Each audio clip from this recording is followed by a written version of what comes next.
Your Excellency Shri Narendra Modi, Prime Minister of India, Your Excellencies, I must first commend Prime Minister Modi for summoning the second Voice of the Global South Summit.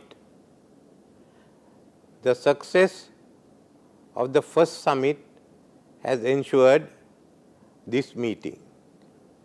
It is to further the vision that we have of one earth, one family, one future. Unfortunately, on this issue, there is a wide gap between the global south and the global north. India is in a position to bridge that gap, and we wish the Prime Minister all success in this effort. Since I spoke at the last meeting, there has been new developments. Though the focus was on economic issues, we have to take into consideration also the political issues, which is the background. We have seen continued fighting in Ukraine. We have seen Hamas attack Israel and Israel attack Gaza. At the same time, we have not seen any progress in removing the settlers from the West Bank, which is the entitlement of the Palestinians. There are tensions in other areas. Within this background, we find there still has not been sufficient progress in regard to economic issues. First and foremost is the question of the debt settlement. As you know, Sri Lanka reached bankruptcy, but now we are on our way to have debt sustainability, which I hope we will achieve by end of the year. But that doesn't mean that all can do it, and Sri Lanka supports the write-off of debts of all low-income countries. That has to take place. Let us also look at the environment and the issues affecting the climate.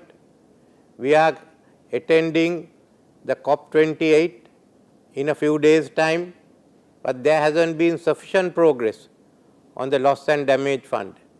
We cannot accept the proposition of the global north that it should be confined only to the developing island states. There has to be a criteria to bring in other countries which also require funding. Therefore, it is essential that we reach an agreement, otherwise it will only result in the two sides growing further apart. This is not the only issues we have. We want to see a restructuring of the multilateral development banks representing the realistic position of the global economy. These must take place, and the global north must agree to it. There is also the question of trade. In the last 3 decades, we have seen economic power being transferred to Asia and now into Africa. Now, this process must continue, but there has been disruptions in the international trade. For instance, the WTO is now being disregarded. First, it was the issue of not appointing members to the appellate body, but now it's a total disregard, and this is being done by the global north without consultation with the global south. We must resist it. We must ensure that the global south is also able to write the rules. If one side writes the rules, we cannot accept it.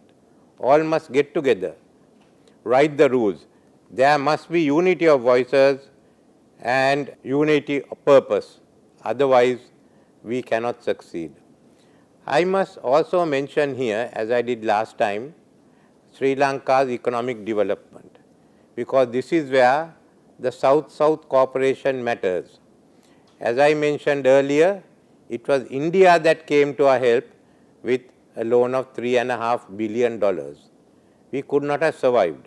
And I must also thank Bangladesh again for the $200 million loan they gave us. We are in the process of repaying those loans.